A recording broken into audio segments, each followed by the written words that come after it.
every day we see children who are being deeply harmed. They're at traffic signals, they're in our homes, they're our nieces and nephews and sons and daughters who are bullied at school or abused and don't have a voice. And I think that's something that Vimalendu said earlier today, that we're working with that 40% of children, because that's actually the demographic. 40% of India's children don't have a voice, they don't have access to spaces to tell their story.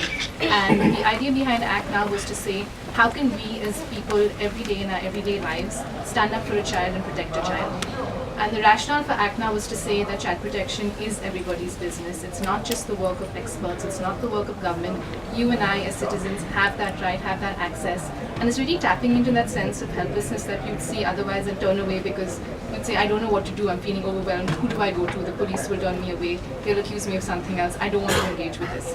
And the idea for ACT Now was to say, how can we change that and how can we get people in our everyday lives to say, no, you're not alone, and these are some of the things that you can do.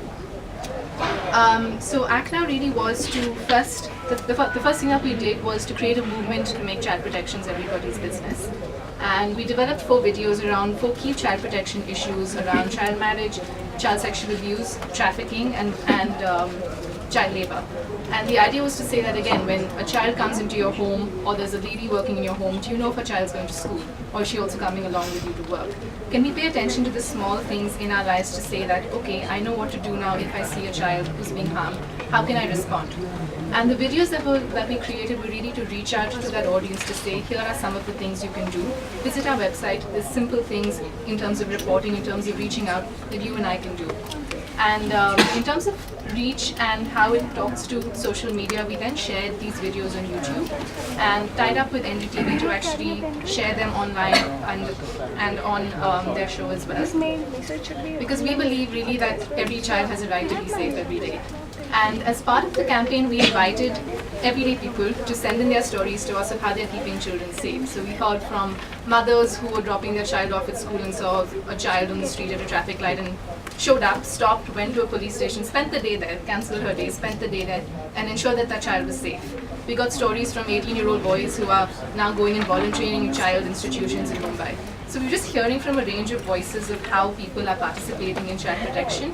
And in addition to that, we then went on to say, how can we share this even further? So schools. Schools are spaces where children spend most of their time. It's supposed to be a safe space for a child, but often it's not.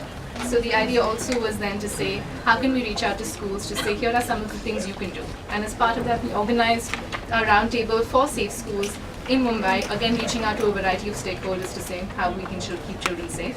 And I have my last 10 seconds, so I'm just going to go to the next and last slide.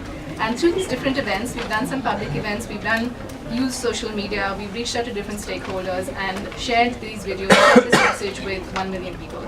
And our idea is really now to go ahead and make child protections everybody's business. Thank you.